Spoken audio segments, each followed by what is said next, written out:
Words. In a therapy group I was leading, a man held the floor for some time. He'd go off on a tangent, change the subject, and spend an inordinate amount of time on irrelevant details. He couldn't seem to get off of the point, or get to the point.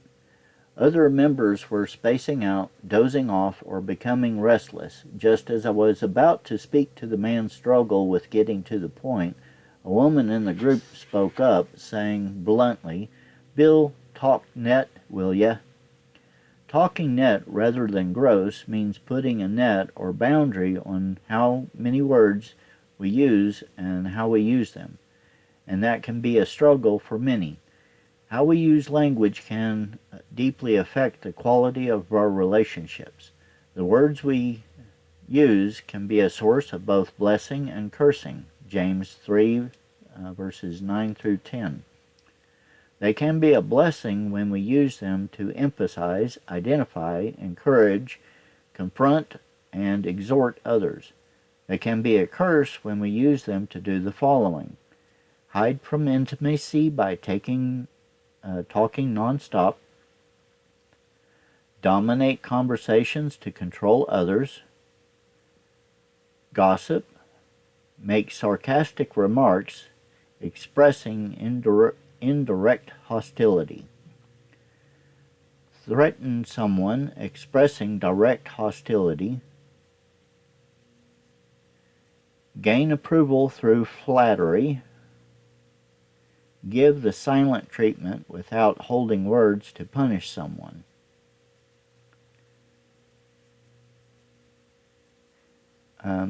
Massage the truth in order to look better,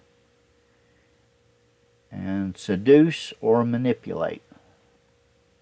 Many people who have difficulty setting verbal boundaries on themselves aren't really aware of their problem.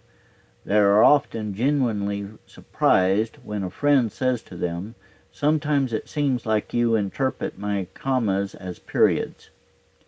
I knew a woman who was desperately afraid that others would get to know her. She asked questions and talked quickly so that no one could turn the conversation towards her. She had only one problem. She had to take breaths to continue talking, and the breath created a space for someone else to say something. The woman resolved her problem, however, in an ingenious way. She drew her breaths in the middle of her sentence rather than at the end. That kept people sufficiently off balance so that she was rarely interrupted. This was the effective strategy with only one problem. She had to keep finding new people to talk to. After a few rounds with her, people disappeared. The scriptures tell us to treat our words carefully. Too much talk leads to sin. Be sensible and keep your mouth shut. Proverbs 10, verse 19. The one who has knowledge uses words with restraint. Proverbs 17, verse 27. According to theological workbooks of the Old Testament, the Hebrew word for restrain refers to the free action of holding back something or someone. The actor has the power over the object. It's a boundary-laden term. We have the power to set boundaries on what comes out of our mouths. When we can't hold back or set boundaries on what comes out from our lips, our words are in charge, not us. But we are still responsible for those words. Our words do not come from somewhere outside of us, as if we were a ventriloquist dummy. They are the product of our hearts. Saying, "I didn't mean that," is probably better translated, "I didn't want you to know I thought that about you." We need to take responsibility for our words, but I tell you that everyone will have to give account on the day of judgment for every empty word they have spoken. Matthew 12, verse 36.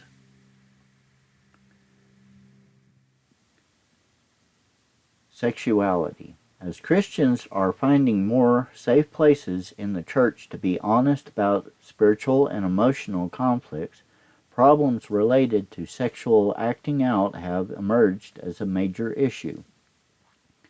Such problems include the compulsive masturbation, compulsive heterosexual or homosexual relationships, internet pornography, prostitution, exhibitionism, voyeurism, obscene phone calls, indecent liberties, child molestation, incest, and rape.